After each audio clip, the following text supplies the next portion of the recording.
Hi, welcome to Lite Fix. My name is Felicia. In this video, I'm sharing with you on how to install Facebook Lite on your device. Facebook Lite is the lightweight of Facebook app. It's big use of less storage, less data, and it works better. It can manage low network and also work on old Android version. Now to do this, you just click on the search bar, type in Facebook Lite. So I've already installed mine on my device. That's why you're seeing it like this. You can just click on the install option if you see it and install it. From here, you can also click on the open option and open the Facebook Lite app after installing it.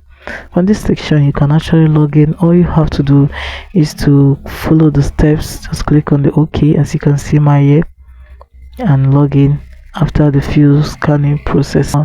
So guys, that's it on how to install Facebook Lite on your device. If this video is helpful, please do well to follow Lite Fix for more fun tricks that make money.